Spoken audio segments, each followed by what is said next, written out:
Alright, time to DM on the spot.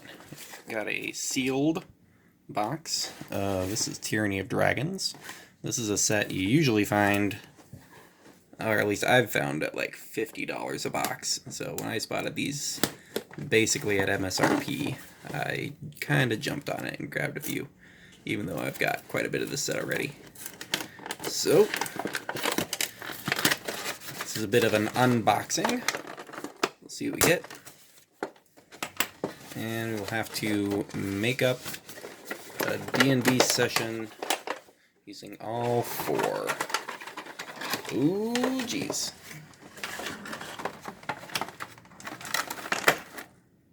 That's great. Let me see here. I always think that's gold, but I think... yeah, copper dragon. Alright. I'll have a good dragon. It is Dungeons and Dragons, not Dungeons and Hobgoblins. So, yeah, I always think that it's gold, just because gold dragons have that same wing type.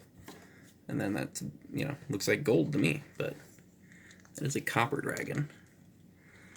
So a little bit of paint touch-ups can actually highlight the copper idea of it a little more, but still.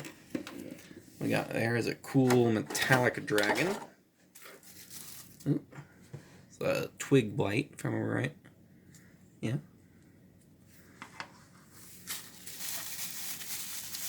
Already those kind of go together. Oh, actually, it's a quickling.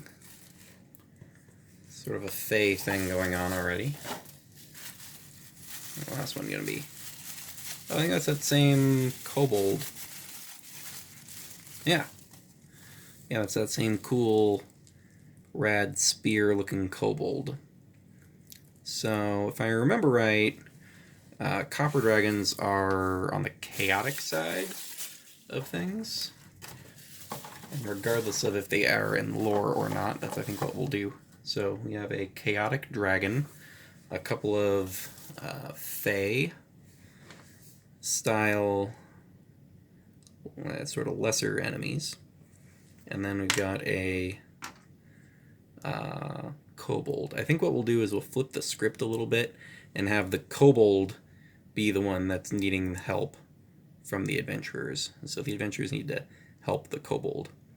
So since we've got a heavy fey influence on these two and a chaotic element in the dragon, I think what we'll do is we'll mutate the dragon slightly and say that this is a dragon that's been corrupted by the Feywild. In the same way that a shadow dragon might be corrupted by the Shadowfell, we'll say this is a Fey copper dragon, where the goodness has been sort of sucked out of the soul and replaced with pure chaos.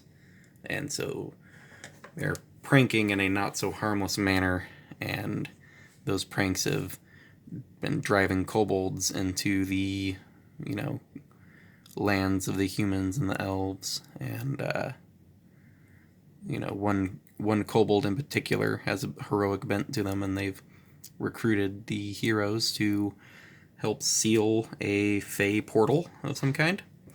And now I know I've got at least one more twig blight, and I think I have like 2 more quicklings around here somewhere.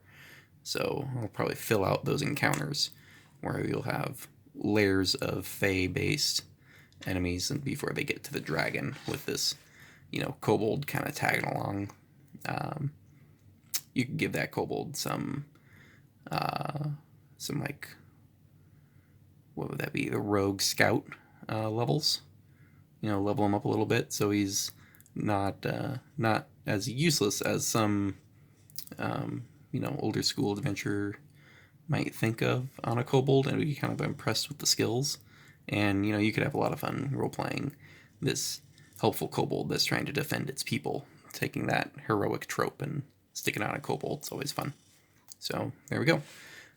Just the abilities, maybe switch out whatever the secondary breath weapon is for something a little more fey-themed, maybe like a confusion breath. They might already have a confusion breath. I gotta look up copper dragons and see what their secondary breath weapon is.